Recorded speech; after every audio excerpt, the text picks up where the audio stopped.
Good morning students. पिछली video में हमने क्या पढ़ा था?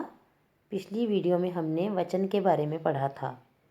तो इस वीडियो में हम क्या पढ़ने जा रहे हैं इसके बारे में मैं आपको बाद में बताऊंगी। पहले एक कहानी सुनो। एक बार सुमित और अमित अपने मामा के घर जा रहे थे। तो गांव में जाते वक्त गांव की हरियाली देखने के लालच में वो दोनों पैदल ही बागों और पेड़ों के बीच में से होकर जाने लगे। थक कर वो दोनों एक पत्थर पर बैठ गए। तो तरबूज की बेलों को देखकर अमित बोला कि ईश्वर की लीला भी अजीब है। बड़े बड़े तरबूज पतली बेलों पर लगे हैं और छोटे छोटे आम बड़े बड़े पेड़ों पर लगे हैं। सुमित ने उसे समझाया कि ईश्वर जो करते हैं अच्छा ही करते हैं। पर अमित नहीं माना। उसने कहा, मैं नहीं मानता। इतने में एक आम आकर उसके सर पर गिरा। तो सुमित ने कहा कि यदि आम की जगह पर पेड़ पर तरबूज लगे होते तो सोचो क्या होता। अमित ने कहा, तुम ठीक कहते हो। ईश्वर जो भी करता है अच्छा ही करता है। तो बच्चों, कहानी कैसी लगी? अच्छी लगी ना? मुझे पता है आपको कहानी बहुत अच्छी लगी।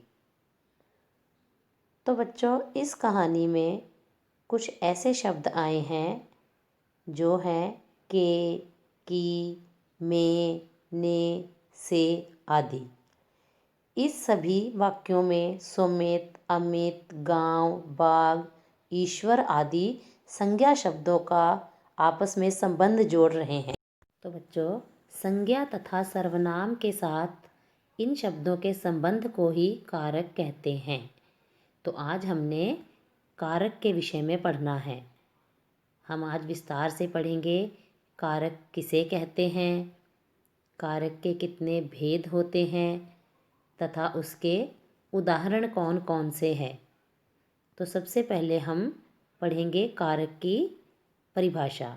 संज्ञा या सर्वनाम शब्दों के जिस रूप से वाक्य के दूसरे शब्दों के साथ उनके संबंध का पता चलता है उसे कारक कहते हैं। कारक के भेद। हिंदी में कारक के 8 भेद होते हैं। प्रत्येक कारक के चिन्ह अलग अलग होते हैं। इन्हीं चिन्हों से कारक की पहचान होती है। कारक, विभक्ति चिन्ह तथा उदाहरण। कर्ता, ने। प्रांजल ने पुरस्कार प्राप्त किया। कर्म, को। उसने राम को हंसा दिया। करण, से। गीतों से हमारा मन प्रसन्न हो जाता है। संप्रदान, के लिए।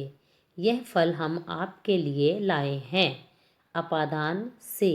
गंगा हिमालय से निकलती है। संबंध, का, के, की। अभिषेक अमिताभ बच्चन का पुत्र है। अधिकरण, में, पर। पुस्तकालय में मेज पर पुस्तक रखी है। संबोधन, हे, अरे। अरे, तुम क्या कर रहे हो? अब हम इसे विस्तार से पढ़ेंगे। पहले नंबर पर है कर्ता कारक। संज्ञा के जिस रूप से कार्य करने वाले का बोध होता है उसे कर्ता कहते हैं। गौरव ने चाय पी, पार्थ ने फुटबॉल खरीदी। कर्म कारक, क्रिया के कार्य का फल जिस पर पड़ता है अथवा कर्ता जिसे सबसे अधिक चाहता है उसे कर्म कारक कहते हैं। सविता कपड़े धोती है। विशेष, अनेक स्थानों पर कर्म कारक का चिन्ह छिपा होता है। जैसे ऊपर कपड़े के साथ को का प्रयोग नहीं हुआ है। करण कारक, जिसकी सहायता से काम किया जाए यानी क्रिया के साधन को करण कारक कहते हैं। मनिका गुड़िया से खेलती है। माँ चाकू से सब्जी काट रही है। संप्रदान कारक, कर्ता जिसके लिए कोई कार्य करता है उसे संप्रदान कारक कहते हैं। दादी माँ के लिए दूध लाओ। कुसुम ने भिखारी को पैसे दिए। अपादान कारक, जहाँ संज्ञा का एक दूसरे से अलग होना पाया जाए अथवा किसी दूसरे से तुलना की जाए उसे अपादान कारक कहते हैं। जैसे पेड़ से पत्ते गिर रहे हैं। पार्थ नकुल से लंबा है। संबंध कारक, जहाँ किसी वस्तु का दूसरी वस्तु से संबंध ज्ञात हो उसे संबंध कारक कहते हैं। लक्ष्मण जी श्री राम के भाई हैं। यह चित्र मेरी माँ का है।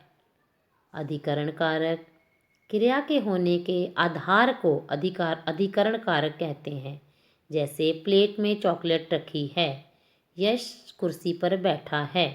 संबोधन कारक जहाँ किसी को बुलाने का भाव हो उसे संबोधन कारक कहते हैं। जैसे अरे नगमा इधर आओ, हे साधुओं यहाँ बैठो। तो हमने क्या सीखा? वाक्य में शब्दों का एक दूसरे से जो संबंध होता है उसे कारक कहते हैं। हिंदी में 8 कारक होते हैं।